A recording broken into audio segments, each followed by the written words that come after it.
好，你好，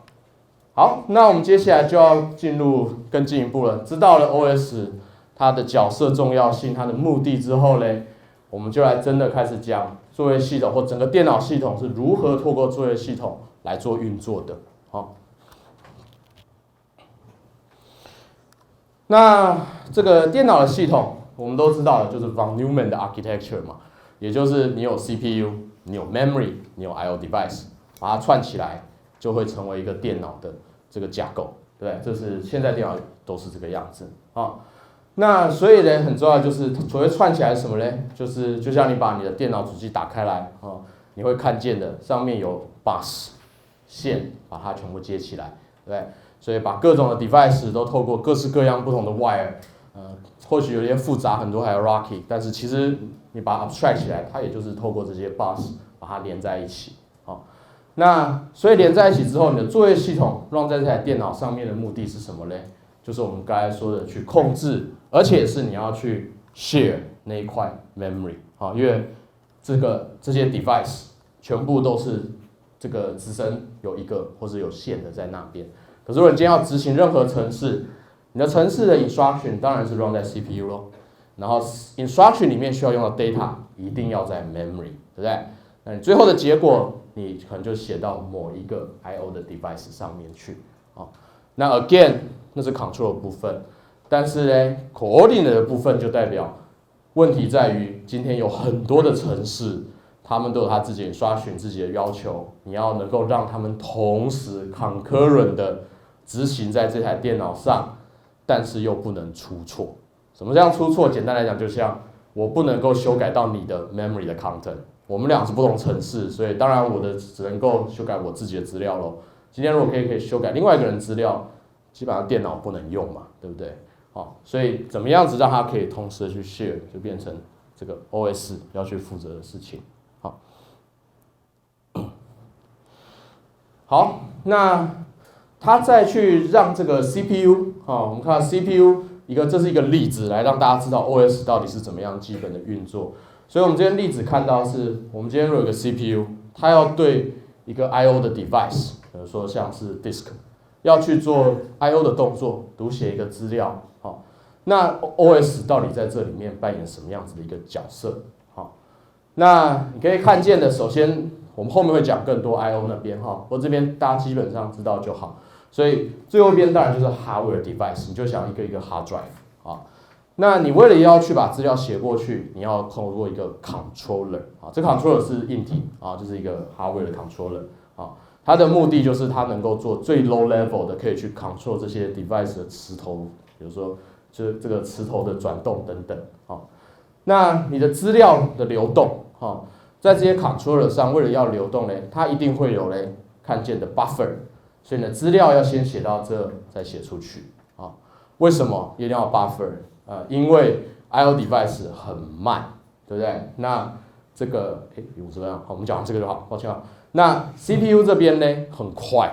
所以你如果要没有 buffer 的意思，就是你要把资料直接从 device 就是 disk 上 copy 到 memory， 这个很久的时间，你知道，所以 CPU 一定会 idle， 就没有办法符合我们一开始说的那个概念所以这些 controller 上其实都会有一个 buffer。那你为了要透过 buffer 去读跟写，你就会有 status 的 register 跟 data register 来控制这个 controller 所以 status 就会告诉你现在这个正在进行 I/O， 还是说现在是 idle 它是 busy 还是 idle那 data register 就是单纯你可以想就是另外一个 buffer， 所以你很快先写到 register， 然后再写到 buffer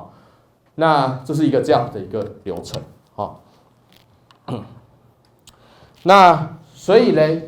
当我们在做 I/O 的时候其实是资料要注意到，就是资料其实是先从 I/O device 先要写到 buffer 那写到 buffer 这个动作就是这两个之间这一段的 I/O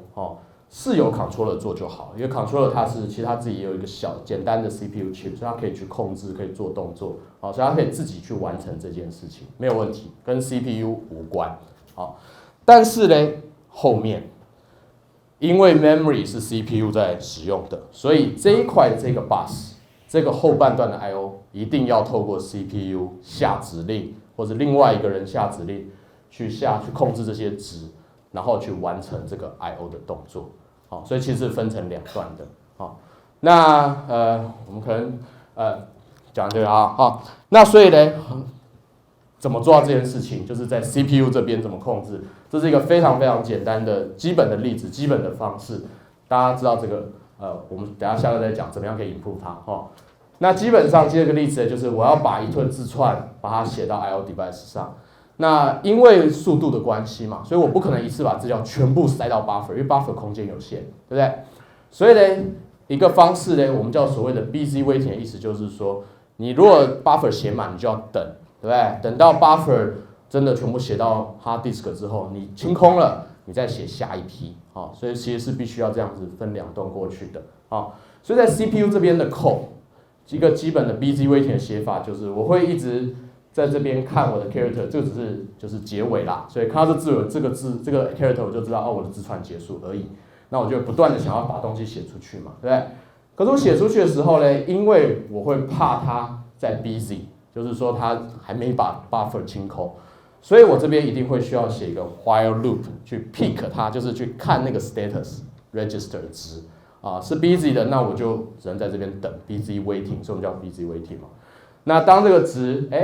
这个不等于0，代表它没事了，那这个时候我就可以把它做一个加的动作。然后 poke 指的就是把它写出去，就是写到 buffer 啦，哦，所以其实是一个这样的流程，哦。